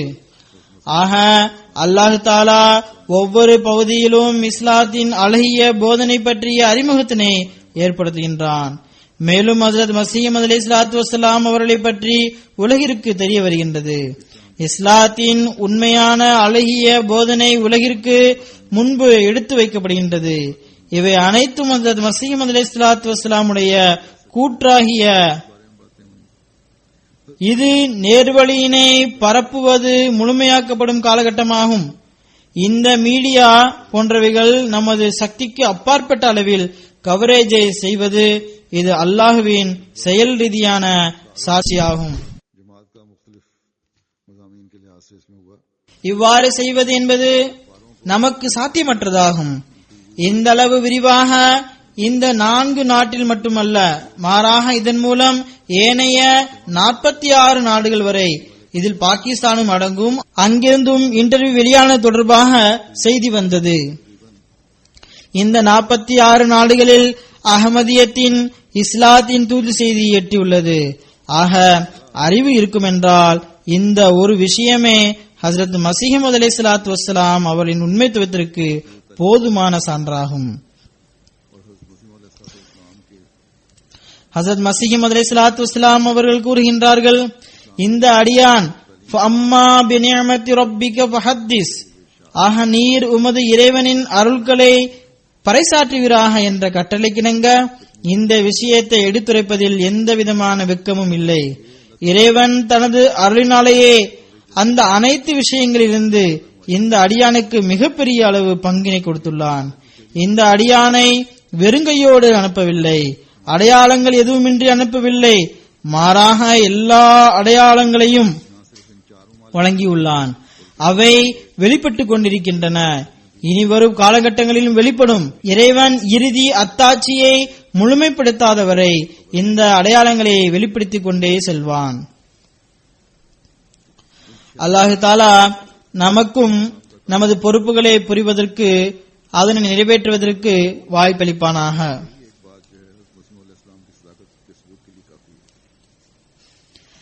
சில வருத்தத்திற்குரிய செய்திகளும் உள்ளன. தொழுகைகளுக்கு பிறகு நான் 3 ஜனாசா தொழுகைகளை தொழ வைப்பேன். இதில் முதல் ஜனாசா நமது ஷஹீத் சகோதரர் கண்ணியத்திற்குரிய பஷீர் அஹமது சாஹிப் கியானி உடையதாகும். இவர் கண்ணியத்திற்குரிய அப்துல் கஃபூர் சாஹிப் கியானியுடைய மகனாவார். நவம்பர் 1ஆம் தேதி வராங்கி டவுன் கராச்சியில் இவரது ஷஹாதத் சம்பவம் நிகழ்ந்துள்ளது. இவர் ஜும்மாவிற்காக தனது அண்டை வீட்டார் முகமது அக்ரம் குறைஷி சாஹிபுடைய 11 வயது மகனுடன் 1 மணி அளவில் வராங்கி டவுன் பள்ளிவாசல் பைத்துல் ஹபீஸை நோக்கி சென்று கொண்டிருந்தார். இவர் நடந்து சென்று கொண்டிருந்தார். இவரது வீடு பள்ளிவாசலிலிருந்து ஏறக்குறைய 2 கிலோமீட்டர் தொலைவில் உள்ளது. இவர் பள்ளிவாசலுக்கு அருகில் சென்று விட்டார். அப்போது மோட்டார் சைக்கிளில் வந்த 2 அடையாளம் தெரியாத நபர்கள் பின்புறமாக இவர் மீது சுட்டனர். அதில் அவர் அதிகமாக காயமடைந்து விட்டார். ஒரு தோட்டா நெற்றி பொட்டில் பாய்ந்தது, மற்ற 2 தோட்டாக்கள் நெஞ்சில் பாய்ந்தன. உடன் சென்ற பையனுக்கு கரண்டை காலில் குண்டு பாய்ந்து வெளியே வந்தது. உடனடியாக மருத்துவமனைக்கு அழைத்து செல்லப்பட்டார். ஆனால் அங்கு சென்றதும் பஷீர் கியானி சாஹிப் ஷஹீதாகிவிட்டார்கள். இன்னா லில்லாஹி வ இன்னா இலைஹி ராஜிஊன். தாக்குதல்கள் நடத்தியவர்களின் துப்பாக்கி சூட்டில் காலில் குண்டடிப்பட்ட முகமது அகமது வாஜிதை தவிர பஜாரில் நின்று கொண்டிருந்த ஜமாத்தை சாராத இருவரும் காயமடைந்தார்கள். முகமது அகமது வாஜித் சிறுவனாவான். அவனுக்கு மருத்துவம் செய்யப்பட்டு மருத்துவமனையிலிருந்து அனுப்பப்பட்டு விட்டான். தற்பொழுது நல்ல நிலையில் உள்ளான். அல்லாஹு தாலா அவனுக்கு முழுமையான நிவாரணத்தை அளிப்பானாக. பஷீர் அஹமது சாப் கியானி இவருடைய மூத்த மருமகனை ஜஹூர் அஹமது கியானி சாஹிப்பை ஆகஸ்ட் 21 ஷஹீதாக்கினார்கள். இவரது மகன் இஜாஸ் அகமது கியானி சாஹிப்பை செப்டம்பர் 18 இதே பகுதி வராங்கி டவுனில் எதிரிகள் ஷஹீதாக்கினர். இவரது குடும்பத்தில் அகமதியத் இவரது 2 சிறிய தந்தைகள் கண்ணியத்திற்குரிய யூசுப் கியானி மற்றும் சயீத் கியானி சாஹிப் மூலமாக ஆரம்பமானது. 1936 இவர்கள் பைய செய்தனர். நூற்களை படித்த பிறகு புதிய அகமதிகளில் இணைந்தனர். பஷீர் கியானி சாஹிப் மெட்ரிக் படித்த பிறகு ராணுவத்தில் சிப்பாயியாக சேர்ந்தார். 1979 இவர் கராச்சிக்கு இடமாற்றம் செய்யப்பட்டார். அங்கிருந்தே அவர் பணி ஓய்வு பெற்றார். மர்ஹூமுடைய வயது 68 ஆகும். மிகவும் சிறந்த நல்லொழுக்கம் கொண்டவராவார். உணர்வுமிக்க பண்பினை கொண்டவராவார். தப்லீக் பணியில் அதிக ஆர்வம் கொண்டவராவார். வாய்ப்புகள் கிடைக்கும் போதெல்லாம் நண்பர்களுக்கும் உறவினர்களுக்கும் தப்லீக் செய்வார். மிகவும் தைரியமிக்க வீரமான மனிதராவார். மருமகன் மற்றும் மகனுடைய ஷஹாதத்திற்கு பிறகு பயப்படவில்லை. மாறாக தனது பிள்ளைகளுக்கு தைரியமூட்டி வந்தார். ஷஹாதத் நடைபெற்ற நாளில் தனது மகன் இஜாஸ் அகமது கியானியிடம் நாம் தான் நம்மை பாதுகாத்துக் கொள்ள வேண்டும், இங்கிருந்து செல்லக்கூடாது என கூறினார். காயித் இலாக்கா எழுதுகிறார்கள், இவரது மகன் இஜாஸ் அகமது கியானியின் ஷஹாதத் சம்பவத்திற்கு பிறகு ஏனைய உறவினர்களை வழியனுப்புவதற்காக ஏர்போர்ட் சென்றபோது ஷஹீத் இஜாஸ் கியானியின் தாயின் கவலையான நிலையை கண்டு வீல் சேர் வரவழைத்தேன். அப்போது அதனை பார்த்து பஷீர் கியானி சாஹிப் அவர்கள், தற்பொழுது எனது ஒரு மகன்தான் ஷஹீதாயிருக்கின்றான், இப்போதே உட்கார்ந்து விட வேண்டும் என நீங்கள் கருதுகின்றீர்களா என்றார். மிகவும் ரோஷம் மிகுந்த மனிதர் ஆவார். இவர் ராணுவத்தில் பணியாற்றிய போது சவுதி அரப் போஸ்டிங் ஆனது. அப்போது பாஸ்போர்ட்டில் அகமதி என எழுதாதீர்கள் என கூறினார்கள். அதற்கு நான் செல்லாவிட்டாலும் பரவாயில்லை, இவ்வாறு ஒருபோதும் இந்த நிபந்தனையை ஏற்றுக்கொள்ள மாட்டேன் என்றார். ஷஹீத் மர்ஹூமின் பிரிவால் வாடுபவர்களில் மனைவி ஃபாத்திமா பஷீர் கியானி சாஹிபா மற்றும் 2 மகன்கள் இஜாஸ் கியானி, ஷபாஸ் கியானி மற்றும் 5 மகள்களை விட்டு சென்றுள்ளார். ஒன்று தாஹிரா ஜஹூர் கியானி, இவர் ஷஹீத் ஜஹூர் கியானி சாஹிபுடைய மனைவி ஆவார். நாயிதா தையப், ஷாஹிதா பஷீர், சாஜிதா பஷீர் மற்றும் ஓசிகா கவல் ஆவார்கள். அல்லாஹ் மர்ஹூமுடைய தரஜாவை உயர்த்துவானாக. இவர்கள் அனைவருக்கும் பொறுமையை வழங்குவானாக. பஷீர் கியானி சாஹிப்பை பற்றி ஒரு உறவினர் எழுதுகிறார், கராச்சியில் அவரது 2 உறவினர்கள் ஷஹீதாக்கப்பட்ட போது நீங்கள் கராச்சியை விட்டு சென்று விடுங்கள் என்றேன். அவர் வருத்தத்தில் அமர்ந்திருந்தார். கண்களில் கண்ணீர் வடிந்து கொண்டிருந்தது. உடனடியாக ஒரு மூச்சில் தனது குனிந்த முதுகை நேராக நிமிர்த்தியவாறு, இது எவ்வாறு முடியும்? நாம் அகமதியத்தை பூமியின் எல்லை வரை பரப்ப வேண்டும். ஆனால் நீங்கள் கராச்சியை விட்டு விடுங்கள் என கூறுகின்றீர்கள். தியாகங்கள் நமது தைரியத்தை உறுதிப்படுத்தக்கூடியதாகும். எதிரியால் நமது ஈமானை பலகீனமுடைய செய்ய முடியாது. அல்லாஹ் விரைவில் எதிரிகளை பிடிப்பதற்கான வழிவகை செய்வானாக. 2வது ஜனாசா இங்கு சிலர் தொழுதிருக்கலாம். அவர் இங்கு வசிக்கக்கூடியவர் ஆவார். இது நமது சகோதரர் அப்துல் சமி உமர் சாஹிபுடைய ஜனாசாவாகும். இவருக்கு நெஞ்சுவலி ஏற்பட்டது. பின்னர் ஆபரேஷன் செய்யப்பட்டது. ஆனால் ஆபரேஷன் வெற்றியடையவில்லை. சில நாட்களுக்கு பிறகு 69 வயதில் இவர் மரணமடைந்தார்கள். இன்னா லில்லாஹி வ இன்னா இலைஹி ராஜிஊன். இவர் முதல் ஹலீஃபத்துல் மஸீஹுடைய பேரன் ஆவார்கள். முஃப்தி முகமது சாதிக் சாஹிபுடைய மகள் வழி பேரன் ஆவார். யூகேவில் மஜ்லிஸ் அன்சாருல்லாவை சார்ந்தவர்கள் இவரை அறிவார்கள். இவர் இங்கு தொண்டாற்றி வந்தார். இங்கு காயிதே தாலிமாகவும் காயிதே தர்பியத்தாகவும் செயல்பட்டு வந்தார். தூய்மை மற்றும் விசுவாசத்துடன் கடினமாக உழைத்து வந்தார். துவாக்கள் செய்யக்கூடிய இரக்க குணம் கொண்ட, கருணை உள்ளம் கொண்ட, இரத்த உறவை பேணக்கூடிய, இறை நம்பிக்கை அதிகமுள்ள மனிதர் ஆவார். இவருக்கு ஹிலாஃபத்துடன் அன்பு மற்றும் விசுவாசத்திற்கான நல்ல ஒரு தொடர்பு இருந்தது. இவருக்கு ஏதாவது பணி இருந்தால் எனக்கு கண்டிப்பாக தெரிவிப்பார். மிகவும் அழகிய முறையில் திலாவத் செய்யக்கூடியவர் ஆவார். இவரது ஒரு சகோதரர் முனீர் உமர் சாஹிப் மே 28 2010 ஷஹீதானார்கள். இவர் தனக்கு பின்னால் ஒரு மனைவி, ஒரு மகள் மற்றும் 2 மகன்களை பெற்று சென்றுள்ளார். அல்லாஹ் இவரது தரஜாவை உயர்த்துவானாக. 3வது ஜனாசா முசம்மல் இலியா சாஹிப். இவர் ஜாமியா அஹ்மதியாவுடைய மாணவர் ஆவார். சச்சா ஹாஃபிசாபாதி மாவட்டத்தை சேர்ந்தவர் ஆவார். திடீரென்று செப்டம்பர் 9 ஜாமியாவிலேயே ஃபஜர் நேரத்தில் இவருக்கு மரணம் ஏற்பட்டது. இன்னா லில்லாஹி வ இன்னா இலைஹி ராஜிஊன். இவருக்கு வயது 17 ஆகும். ஜாமியாவில் தர்ஜா மும்மாயிதாவுடைய மாணவர் ஆவார். மிகவும் ஆர்வத்துடன் ஜாமியாவில் சேர்ந்தார். எவ்வாறாயினும் அல்லாஹுவின் விருப்பம் எதுவாக இருந்ததோ அதுவே நடைபெற்றது. ஹாஸ்டலுடைய சூப்பர்டென்டன்ட் கூறுகின்றார்கள், இவர் தொழுகையை பேணக்கூடிய, தினமும் தொடர்ந்து திலாவத் செய்யக்கூடிய, மசீஹ் அலைஹிஸ்ஸலாத்து வஸ்ஸலாமுடைய நூல்களை மிகவும் ஆர்வத்துடன் படிக்கக்கூடியவர் ஆவார். எனது குதுபாக்களை மிகவும் கவனமாக அன்பாக இவர் கேட்டு வந்தார். இவரது தாய்வழி பாட்டனார் இவர் ஒருபோதும் தஹஜ்ஜுத் தொழுகையை விட்டதில்லை என கூறுகின்றார். தலைமையகத்தை பாதுகாக்கும் பணி கொடுக்கப்பட்ட போதெல்லாம் பெரும்பாலும் ஷஹீத் ஆவதற்கு ஆசைப்பட்டு வந்தார். இவரது பெற்றோர்கள் சிறந்த பொறுமையினை கடைபிடித்துள்ளனர். அவர்கள் அல்லாஹுவின் விருப்பத்திலேயே நாங்கள் திருப்தி கொள்கிறோம் என கூறினர். மேலும் அல்லாஹ் எங்களது பிள்ளையின் தியாகத்தை இவ்வளவு விரைவாக ஏற்றுக்கொண்டதற்கு நன்றி உள்ளவர்களாவோம் என்றனர். அல்லாஹ் மர்ஹூமின் தரஜாவை உயர்த்துவானாக. இவரது பெற்றோர்களுக்கு பொறுமையினை வழங்குவானாக.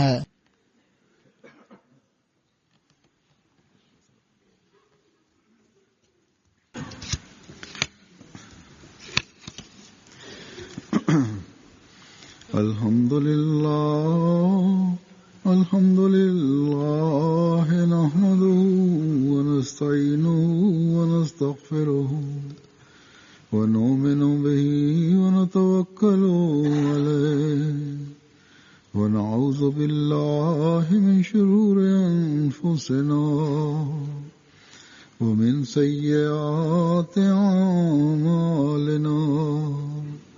من يهده الله فلا مضل له ومن يضلله فلا هادي له ونشهد أن لا إله إلا الله ونشهد أن محمدا عبده ورسوله.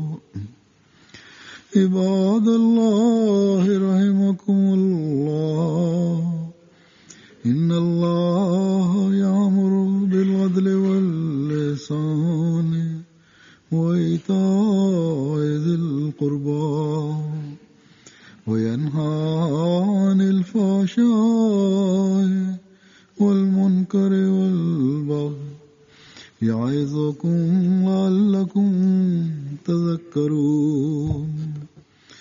اذكروا الله يذكركم وادعوه يستجب لكم ولذكر الله أكبر.